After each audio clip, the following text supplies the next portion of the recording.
Hey, salut tout le monde, bienvenue à ce nouvel épisode de MV sur le Fly. Aujourd'hui, j'ai de quoi vous parler, c'est le pourquoi de cette vidéo, bien sûr. Si vous suivez MV sur le Fly, vous allez vous souvenir que j'avais parlé d'un update récemment, un update sur les dossiers de JFK.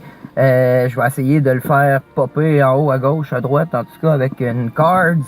Si vous voulez aller voir c'est quoi avant de regarder cette vidéo, parce que c'est un peu un follow-up à CMV sur le Fly. Dans le fond, Trump avait annoncé qu'il allait finalement relâcher les dossiers JFK. Il a dit qu'il regardait ça pour ressortir que les Américains avaient le droit de savoir. Et finalement, où on vient de savoir que Trump back sur qu'est-ce qu'il a dit, finalement, les dossiers ne seront pas encore relâchés. Il y a encore 3 ans de rajouter cette information qui était sensible pour la sécurité publique. Et donc, ça, c'est pas la totalité des dossiers. Il y a beaucoup d'affaires dans les dossiers GFK qui ont été relâchés, qu'on peut regarder sur les internets. Donc, c'est déclassifié, mais il y a beaucoup de choses. D'ailleurs, les affaires qui sont déclassifiées, il y a beaucoup de corrections dessus. Il y a beaucoup de noir. Il y a beaucoup de noms cachés, de détails cachés. Et bref, encore une fois, on n'aura pas droit à ces dossiers jusqu'en 2021. Là, le monde, ben, c'est sûr que les conspirationneux, qu'est-ce qu'on fait dans ce temps-là? On se demande pourquoi. Pourquoi que le gouvernement américain se bat autant pour garder ces dossiers-là secrets? Et bien sûr, tout bon conspirationneux font des plans dans leur tête un peu et élaborent sur qu'est-ce qui a pu se passer.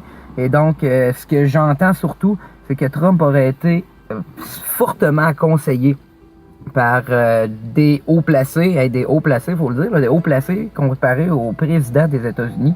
C'est comment qu'on fait pour être assez haut placé pour conseiller le président, même si c'est Trump, là, je veux dire, sacrément.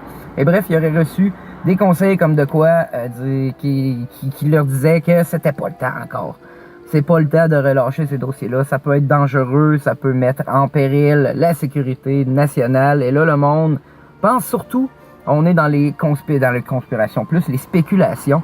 Beaucoup de monde parle de 2 noms en question.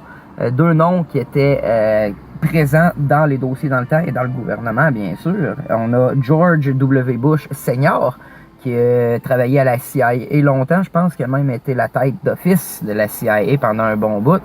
Donc, son nom serait relié à ça. Ce serait un des noms qui se répéterait le plus souvent et qui serait blackout le plus.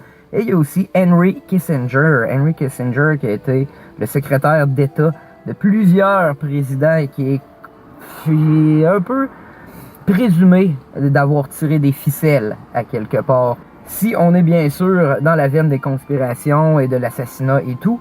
Mais bref, donc ça serait ces 2 noms-là, Henry Kissinger et George W. Bush Senior, qui seraient en péril, 2 personnes qui sont encore vivantes, bien sûr. Donc pourquoi qu'on délaie 3 ans? C'est-tu pour attendre que ces 2-là meurent et qu'on puisse enfin en parler? Même à ça, ça va dommager la famille, là, ces 2 grosses familles, ça, les Bush et les Kissinger. C'est pas mal là qu'on en est. Côté conspiration, c'est sûr, il y a beaucoup de choses qui se parlent, mais les affaires les plus crédibles que j'ai entendues, c'est ça. S'il y a quelques updates, quoi que ce soit, je vais peut-être vous faire un petit MV sur le Fly. Laissez-moi dans les commentaires vos opinions, qu'est-ce que vous en pensez de ça? Pourquoi pensez-vous que ça a été encore retardé? Pourquoi qu'on ne peut pas savoir qu'est-ce qui est caché? Pourquoi qu'on cache des affaires? Si c'est si évident que c'est Oswald puis que c'est le seul tireur et que personne d'autre, même s'il y avait plusieurs entrées de balles et qu'il y avait une balle qui était théoriquement impossible à faire juste un tir, là, la balle magique. Bref, qu'est-ce que vous pensez de ça? Dites-moi ça dans les commentaires. On se revoit dans pas trop long pour un autre mystère voilé de la saison 7. See ya, tout le monde!